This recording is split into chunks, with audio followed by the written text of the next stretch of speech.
It's time to talk about Lizzo and the fact that I guess she's now a flop. I don't know if you guys have caught the big news, the big headlines, but apparently Lizzo did not do very big numbers on this latest record, apparently netting like 3,000 sales of the album first week, which for an artist of her stature and, perceived audience, that's not really good. And there's a lot of conversation around her and the record and the state of her career, much of which at this point I think is kind of BS. And honestly, it's kind of coming from all sides. For sure, it is true she did have that lawsuit back in 2023, which from what I understand, she is still in the process of trying to fight against not only the literal legal implications of it, but the PR nightmare too that has come along with it. And just for anyone who is not in the know, I'm talking about the years-long battle that Lizzo has been having with a few of her ex-dancers, wherein they allege that while working for Lizzo's dance and production company, they suffered all kinds of mistreatment, some of which ran against the grain of the supposed ideals that Lizzo long stood for in her music and the way that she presented herself to the public, in terms of womanhood, in terms of equality and body positivity too. But the allegations are so lewd and so salacious. You know, they claim, members of your team, that you encourage them or you force them to engage with new dancers. What do you say to that?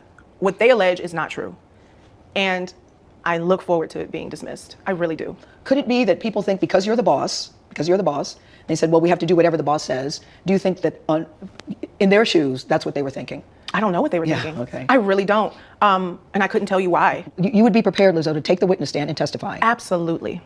Absolutely. And I would look fabulous while doing it. The truth will come out. Okay. And that's why I'm not afraid of it. You're not afraid? No, not at all. Oh. I'm not afraid of the truth. The truth is less salacious than the headlines. And the reception that Lizzo is seeing now off of this new LP and its very low sales is even more negative than what we saw on that mixtape she dropped back in 2025. Like, there are so many fans and stans on the internet that have turned against her so hard and so aggressively that there has to be at least some individuals in these groups and comment sections that were at one time like fans of what she did to some degree. Like, it wasn't that long ago that Lizzo was actually a relevant, popular artist that people, for the most part, liked, even if a lot of her career was sort of founded on trolling the very people who hated her for her size, for her gender, for her skin color. For a lot of people, not only was Lizzo a pretty respectable blender of pop and soul, but also someone who existed in opposition of the many nasty, hateful, bigoted trolls that seem to follow her all over the internet. But now, at least from my own internet anthropological observation here, it would seem almost as if the very audience that Lizzo fostered at one point has become the main source of the trolling, while the straight male antagonists she used to court have more or less moved on. But yeah, if you took any given comment section related to Lizzo on the internet right now at face value, you would come away with the impression that Lizzo's career right now is pretty much dead and there's no saving it and it's totally over and it's totally done. When in a lot of ways that couldn't be further from the truth. Yeah, sure, the numbers for this new record right now are not very good at all. But also keep in mind, Lizzo still stands right now at this moment with 11 million monthly listeners on Spotify. That number, of course, has to be added to many times over by every other streaming platform too. And with her new record doing so poorly, we know for a fact that it's really the bulk of her older catalog that is pulling in that attention and traffic. So provably that means there's at least some kind of demand and awareness of Lizzo and her music still at this point, with that many millions of people listening to her on a daily basis. I mean, as she was quick to retweet and point out on her own social media, the song Truth Hurts just hit diamond status. So again, it's not like there is zero or no awareness or hunger for what Lizzo does musically. So honestly, I don't really buy into the narrative that like Lizzo is done, she has no fans, she has no listeners, she has no following. Unfortunately though, Lizzo doesn't really seem to be aware of what the problem is either, and in a lot of ways, I think is buying into this same narrative. But what Lizzo is pointing fingers at is the algorithm. If you've been following Lizzo on any one of her social media platforms over the last month or so, you've probably seen her at least on a few occasions talking about the lack of juice and attention she's been getting in various algorithms on the internet, and how that is essentially preventing her fans from being aware of the fact that she's releasing new music, basically blocking them off from the new music. The algorithm-based way that social media functions now is destroying the music industry. I have had several occasions where there were artists whose music I was actually looking forward to, I completely missed because I didn't realize it was out because my algorithm didn't tell me. And I don't want to blame everything on the algorithm. Of course, we curate our own reality. However, back in the day, which was maybe even just 5 years ago, we used to get things chronologically. Because of streaming and social media and our post-COVID chronically online society, most of music marketing is online. Not to mention budgets are therefore, music marketing relies heavily on social media. But now, ever since the algorithm has been showing us things out of order, baby, there's actually no way to successfully promote an album where everyone knows your album is coming. And look, as somebody who professionally makes content myself and observes the careers of numerous musicians, both big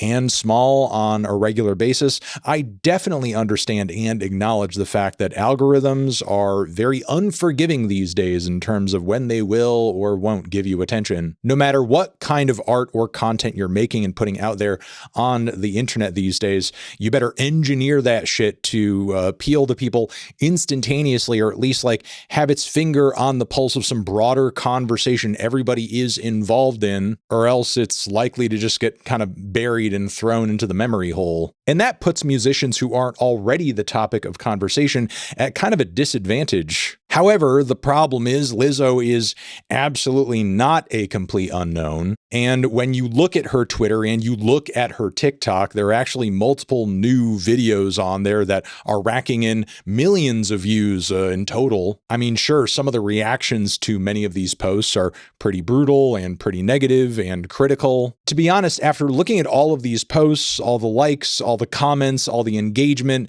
the media opportunities that Lizzo has been given in the midst of this album cycle too, I don't think the problem is a lack of exposure, really. With all of this social media buzz, even if some of it is negative, like there's surely not a total lack of awareness that you have new music coming out and that it exists. Fighting your way into the eyes and the ears of people who are your actual fans might be a little harder now than it was 3 or 4 years ago. But at this point, Lizzo still has enough algorithmic juice and an active audience going to where she could at least build up some buzz were the reception for the songs and music she's been dropping actually positive. And see, that's the thing. I think that's ultimately the problem with this new Lizzo album rollout. Like, I don't think the music itself is particularly good. One thing that I've always appreciated about Lizzo is that I felt like she is one of the few mainstream artists out there who actually does write music for the purpose of a broad pop appeal. And when she does it well, she does it really well, actually. Now, keep in mind, this is like a different play than being the sort of artist who plays to a super hyper obsessed, parasocially psychotic niche fandom who are going to consume and stream your whole album over and over and over and over and over and over and over. Instead, what Lizzo has been successful at in the past is dropping these gems of songs that just hit with these really broad and wide swaths of people, the casual listeners, really. So that's why when you go online and see Lizzo putting up stuff on the internet, she doesn't really have a whole lot of stans coming to her defense, because I don't really think Lizzo fosters that kind of energy with her listeners. Where the issue comes in, though, is that there's not really that kind of like broadly appealing hit on this new album to carry the entire record and generate interest in it. There's no new message, there's no new perspective, and to the degree that Lizzo is trying out some new sounds, these ideas and attempts attempts are either ill-fitting or, in my opinion, just not really on the pulse of what pop listeners are looking to hear right now. For example, there are at least a few tracks on this thing where Lizzo is like going for a bit of a mid to late 80s Tina Turner thing, which, I mean, she definitely has the voice for and chose some pretty appropriate production for heading in this way. But like, this is not a sound and a vibe that I think a lot of people are dying to hear right now. Then you also had moments in the lead up to this record where Lizzo was trying her hands at like putting out a rock single, doing a little bit more of a guitar driven turn, which also delivered flop level results. And then there's kind of the big finale single she dropped prior to this record, Bitch, which is maybe the biggest misstep in this album cycle. Not only does this track draw attention once again to the calls and allegations that you are a bitch, you are a mean person. You know, it was one thing to address these claims when they were mostly being hurled at Lizzo by